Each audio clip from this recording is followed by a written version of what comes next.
di Aceh, gubernurnya dan wali kotanya itu semuanya adalah dari kalangan ulama. Tapi begitu itu nggak ditepati oleh Soekarno, bahkan Soekarno pun nggak tepatin. Makanya sampai nggak akan pernah nyaman di negeri itu. Kayak berontak, itu dia.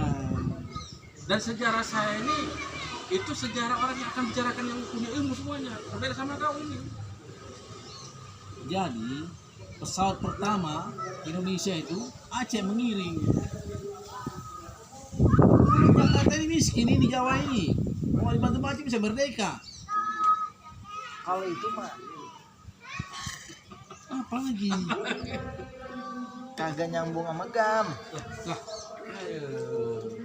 Lu sampai datang Soekarno ke Aceh sana ke jumpa Itu sama mah Dato' Bareng. zaman dulu. Kalau GAM itu Bre. setelah merdeka, setelah tahun-tahun Kalau 8. Bre ini banyak pengikutnya, termasuklah Hasan Tiro. Hasan Tiro yang mendirikan GAM. Hasan Tiro ini adalah dari buyut-buyutnya itu dialah Dot Bre yang bersepakat sama Soekarno. Dia dicari pergi ke Switzerland. Karena udah merasa dikhianati, Soekarno tidak menepati janji. Begitu juga Soeharto nggak menepati janji. Hasil kekayaan Aceh 80% disedot ke Indonesia, ke Jakarta. Ya berontak lah dia GAM, ada GAM. Gitu. Assalamualaikum pemirsa, ini kita sedang bicara. Di sini ada namanya Ferli ya. Ferli. Jangan, Dato' Bareng. Ini ada yang namanya siapa? Sejarah itu Depan. Irfan. sesuatu yang boleh-boleh aja. Ini Sultan. Nah, ini saya Abdul Qayyum Kosasi. Jadi kita sekarang ngopi aja deh. Tidak ada bicara-bicara politik atau politik dalam negeri atau luar negeri, tidak. Itu akan menambah keras hati ya. Politik itu ya kita politik Rasul aja kita pakai. Bagaimana orang menjadi taat pada Allah, yang enggak taat jadi taat. Nah, Nabi lahir yang paling kuat 12 Rabiul Awal. Ya kan? Tapi berbeda pendapat di antara ulama yang mengatakan bukan 12, 9 Syawal. Ada lagi yang mengatakan malah bukan 9 Syawal, 3 Syawal. Ya kan? Hadirin yang dirahmati Allah, sebentar ya, kita mau sedikit mau bicara dulu nih, kita mau bincang-bincang dulu masalah kebesaran Allah. Hadirin yang Allah, apa kira-kira nih yang kita mau inginkan dari kita semua nih, ya? Apa yang hajat kita ini yang perlu kita harus diketahui? Saya mau tanya nih, apa coba cita-cita Sultan ini yang pengen diinginkan selama kita hidupnya, apa keinginannya? Sultan apa? Pengen apa? Kebahagiaan dunia dan akhirat. Bagian dunia akhirat. Itu Pak Irfan apa? Keinginannya hajat yang mau diinginkan dalam hati ini apa? Dalam hati sanubari. Ingin apa yang paling keinginan yang paling tinggi apa? Pengen ketemu Rasul. Bagus. Itu. Jadi hadirin sebenarnya hajat bagi kita pak keinginan kita nih wa maqama robihi janatan. Artinya tidak ada makam yang tinggi, makam kita dekat dengan Allah. Ini apa cita-cita yang tinggi? Ingin surga, cemen. Ingin surga, cemen. Wali-wali nggak ingin surga pak, tapi ingin punya surga dia. Ini baru cita-cita yang paling tinggi. Kenapa hadirin yang dimulia? Kalau kita ingin jabatan dari dunia ini, katakan jadi presiden, jadi menteri. Kalau presiden copot, jadi rakyat lagi, maka kita akan jadi rakyat lagi. Kalau kita jadi menteri, copot, jadi rakyat lagi. Tapi jadi kita makam dengan Allah pak, kekal. Oh iya, kekal pak. Kita kalau jadi apa dengan Allah ini kekal pak, masya Allah ya.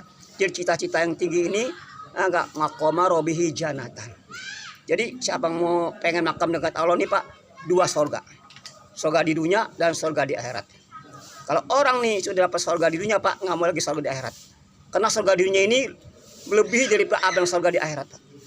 Kenikmatannya ya, kenikmatan yang kita alami nanti bagi orang-orang yang ingin dekat dengan Allah, makam dudukan maqama robihi janatan ya. Ini hadirin yang dimati semata lah. Maka hadirin, kenapa dalam diri kita ada dua unsur kan, jasmani, rohani. Kira-kira mana yang kita utamakan Pak? Jasmani atau rohaninya? Masing-masing porsi itu punya masing hak. Masing punya hak yang harus ditunaikan. Jasmani juga kita tunaikan sebagai kita manusia biasa kan, rohani. Kalau jasmani ini, kalaulah kita sakit ini kan, paling ujungnya kematian. Udah mati udah, nggak lagi akan dipersoalkan setelah mati, udah penyakitnya pun hilang. Tapi kalau rohani ini, iman sakit Pak, urusannya neraka ini. Urusannya orang masuk neraka kan. Maka pertama yang harus diusahakan rohani kita Pak. Iman kita pada Allah harus diusahakan. Iman ini Pak, Masya Allah Pak, ini memang harus diutamakan dari segala-galanya Pak. Allah Subhanahu wa Ta'ala tidak akan mandang Pak. Tidak mandang kekayaan kamu, tidak mandang rupa kamu, tidak mandang kedudukan kamu, tapi yang pandang sejauh mana amal dan hatimu yang kau sembahkan untuk aku, kata Allah Subhanahu wa Ta'ala. Ini hadirin yang dirahmati Allah Subhanahu wa Ta'ala. Maka seorang hamba Pak, dia harus menafikan apa-apa yang dimiliki dalam dirinya. Ilmunya, kepahaman ilmunya harus dinafikan. Begitupun dia punya kekuatan, dinafikan kekuatannya. Jabatan yang dimiliki, nafikan jabatannya. Ya. Bahkan apapun yang dimiliki itu semuanya ini hanyalah pemberian Allah Subhanahu wa Ta'ala, amanah. Ya. Kekayaan amanah, ilmu amanah, ya. Jabat semuanya ini akan dipertanggungjawabkan. Akan dipertanggungjawabkan tentang apa yang sudah didapatkan oleh yang diberikan oleh Allah kepada kita hadirin. Sampai posasi situ ada nggak? Maka hadirin yang dirahmati Allah SWT, maka hamba apa?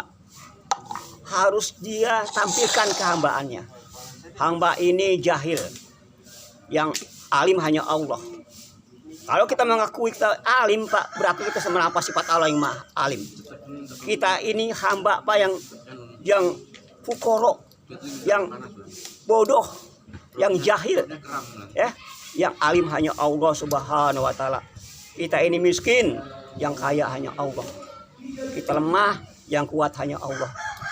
Nah, begitu kita mengikrarkan perkara tersebut, maka dengan sendirinya di mata Allah akan mulia, dan di mata manusia pun itu akan mulia. Nah, karena orang beriman Pak, selalu dia tidak merasa dia tuh memiliki, dia merasa dia punya apa-apa, dia merasa dia bisa apa-apa. Inilah orang beriman Pak. Maka kalau ada mengatakan kamu ini bodoh, kamu ini tolol, kamu ini nggak bisa apa-apa, bener. Ya. Kamu tuh mengaku orang tolol. Kamu bener, nggak salah itu. Maka kita tidak ada respon Pak kepada orang nyakiti kita. Karena itulah sifat asli hamba tuh tolol, jahil, miskin, apalagi, bodoh, hina, jahil. Itulah asli si hamba Pak. Kalau merasa dia mampu, merasa dia bisa, ini sifat Allah sudah dirampas Pak. Begitu ada orang memuji kepada dia, kamu ini orang terpuji, kamu ini orang pintar, kamu ini orang terhormat, kamu salah menilai. Saya nggak begitu sifat saya. Kamu itu menilai salah. Itu Pak ciri orang beriman. Ciri orang tawadu pada Allah Pak, pada manusia itu tawadu dia. Dia tidak merasa bisa, dia tidak merasa mampu, dia tidak bisa memberikan apa-apa, dan dia tidak bisa apa-apa dan bukan apa-apa. La ilaha illallah, orang beriman Pak. Orang beriman itu enak Pak. Diomelin senang, enggak dikasih hadiah juga dia senang, enggak ada gembiranya, enggak ada sedihnya Pak. Sama aja antara orang bikin menyenangkan dia atau bikin orang itu keselin, sama saja, sama wawon Pak, sama wawon. Enggak terkesan dengan apa yang terjadi kepada menimpa dia. Ini Pak antik orang beriman ini. Bagian kuda kan, kuda jinak, kemanapun dia enak Pak, kuda jinak, ya, kemanapun dibawa menyenangkan. Orang beriman Pak, di rumah senang, di sini senang, di mana senang, di mana hatiku senang, di rumah senang dengan istrinya, nyaman, di rumah nyaman dengan istri, karena dia ada Allah di hatinya. Ya Pak, ini ada Allah pada hatinya, Masya Allah. Tapi Allah nggak ada Pak. Yang ada setan dunia. Di rumah pun dia stres. Bukan ada Allah di hatinya.